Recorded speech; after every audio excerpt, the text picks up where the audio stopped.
Assalamualaikum warahmatullahi wabarakatuh. Halo sobat-sobatku sekalian, perkenalkan nama aku Muhammad Imam Samudra dari kelas 11/4. Saya akan menjelaskan tentang berpikir kritis. Bab 2, bukti beriman. Menjaga lisan. Menjaga lisan dalam Islam adalah upaya untuk mengontrol ucapan agar tidak melanggar batasan-batasan syariat dan etika. Yang kedua, menutup aib orang lain. Menutup aib orang lain berarti menjaga privasi dan kehormatan seseorang dengan tidak menyebarkan atau mengungkapkan kekurangan, kesalahan, atau kelemahan mereka kepada orang lain. Yang ketiga, menyusuri nikmat. Syukur merupakan bentuk keridhaan atau pengakuan terhadap rahmat Allah Subhanahu wa Ta'ala dengan setulus hati. Maka lainnya ia adalah pujian atau pengakuan terhadap segala nikmat Allah Subhanahu wa Ta'ala yang dibuktikan dengan kerendahan hati dan ketulusan menerimanya yang diwujudkan melalui ucapan, sikap, dan perilaku. Dan yang keempat, memenuhi janji. Janji merupakan kewajiban dan menjadi itu beriman tanda orang atau tidak. Itu sebabnya jika dikaitkan dengan makna bahasa, maka janji itu harus ditepati dan dipenuhi. Dan kita diingatkan bahwa setiap janji akan diminta pertanggung jawab. Memenuhi janji dan mensyukuri nikmat. Pengertian. Memenuhi janji adalah tanda iman dan bagian dari akhlak terpuji. Dalam bahasa Arab, aqd berarti perjanjian atau ikatan kuat. Janji harus ditepati karena akan diminta pertanggungjawaban.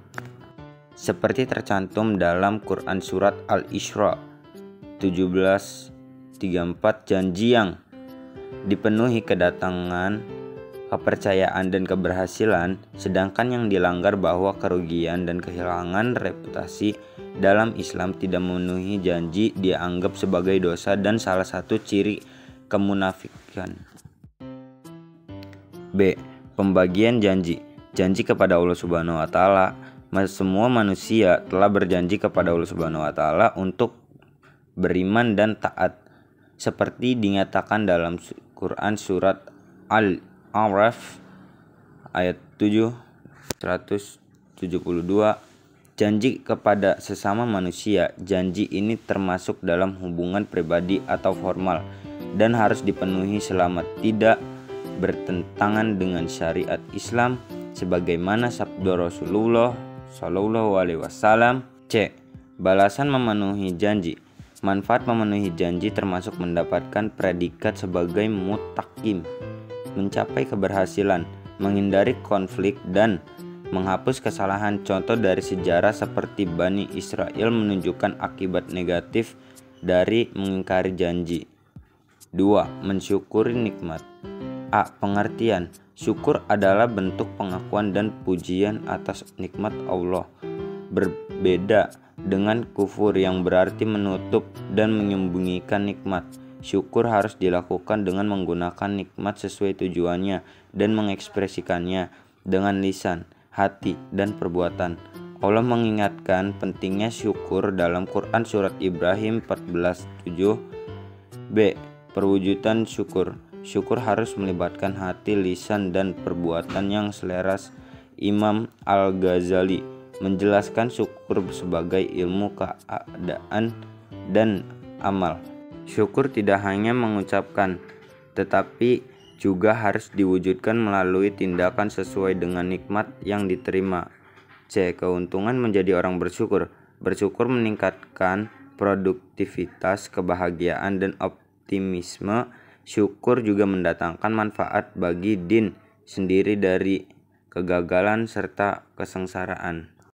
Menutup aib orang lain. Pengertian. Aib merujuk pada cela dan keburukan yang bersifat rahasia dan memalukan. Menutup aib berarti menjaga agar keburukan tersebut tidak tersebar luas. Melindungi martabat dan nama baik seseorang. Jika aib seorang terbuka, bisa mengakibatkan malu yang mendalam dan hancurnya reputasi mereka. Dalam hal ini, penting untuk mengingat bahwa setiap orang memiliki kelebihan dan kekurangan. Sebagaimana kita menginginkan aib kita sendiri tertutup, begitu pula harusnya ia menutup aib orang lain, mengikuti teladanan Allah yang banyak menutup aib hambanya. B. Macam-macam aib. 1. Aib yang terlihat jelas dan dapat diketahui secara fisik seperti cacat pada barang-barang atau produk. 2. Aib tersembunyi. Aib yang tidak tampak secara langsung dan harus diungkapkan untuk terlihat, misalnya kualitas barang yang dicampur atau kondisi tersembunyi dari suatu produk. Keduanya berlaku untuk manusia, tetapi umumnya aib tersembunyi lebih sering dibahas dan dihindari untuk diumbar. C. Aib dan medsos. Teknologi modern seperti media sosial memudahkan penyebaran aib. Penggunaan teknologi yang tidak bijaksana dapat menyebabkan penurunan reputasi dan martabat seseorang, seperti yang terjadi pada tokoh-tokoh penting ketika aib mereka tersebar.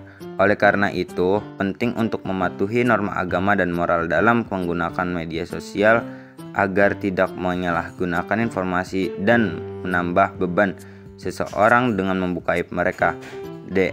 Akibat aib. Muka aib orang lain sama dengan membuka aib diri sendiri, yang dapat menimbulkan dampak negatif tidak hanya pada individu tersebut tetapi juga pada masyarakat luas.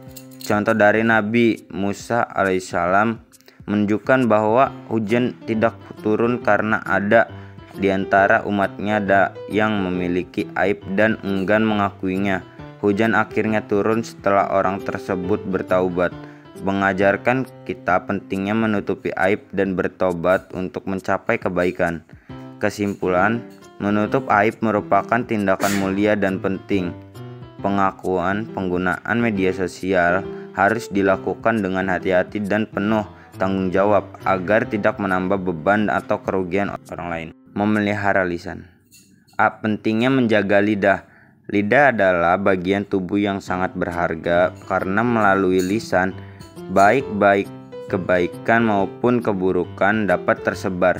Penggunaan lisan yang tidak hati-hati bisa menyebabkan konflik, kekacauan, atau bahkan kekerasan yang meluas. Sebaliknya, lisan yang bijaksana dapat membawa kedamaian, cinta, dan harapan. Menjaga lisan sangat penting, seperti yang ditekankan dalam Al-Quran dan diajarkan Islam. Allah memperingatkan bahwa lidah akan menjadi saksi perbuatan seseorang di hari kiamat. Quran Surat An-Nur 24, Quran Surat Yasin 3665. Rasulullah SAW juga menekankan bahwa keselamatan seseorang bertanggung pada kemampuannya menjaga lisan. Hadis riwayat Al-Bukhari. B. Lisan antara fitnah, gibah, dan buhtan. Penggunaan lisan yang tidak tepat dapat menimbulkan fitnah, gibah, dan buhtan. Informasi fitnah dalam Al-Quran. Fitnah berarti cobaan atau ujian yang dalam konteks ini bisa juga menunjukkan pada penyebaran informasi yang menyesatkan atau merugikan. Gibah, mengumpat atau membicarakan keburukan orang lain tanpa kehadiran mereka yang dilarang dalam Islam. Quran Surat Al-Hujurat 49:12. Buhtan, fitnah yang lebih berat berupa tuduhan atau kebohongan yang serius. Petunjuk Islam dalam menggunakan lisan. 1. Hindari kebohongan dan pembicaraan yang tidak bermanfaat. 2. Jauhi pembicaraan yang kotor atau tidak pantas. 3. Jangan berdusta. Ini adalah tanda kemunafikan. 4. Hindari menggunjing. 5. Hindari kata-kata kasar, celaan, atau laknat.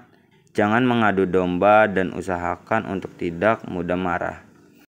Pendapat dari saya, materi ini sangat bermanfaat untuk di kalangan remaja ataupun anak muda, karena seringkali orang-orang di zaman sekarang tidak dapat mensyukuri nikmat yang didapat dalam hidupnya, entah itu sering mengeluh atau kurang bersyukur.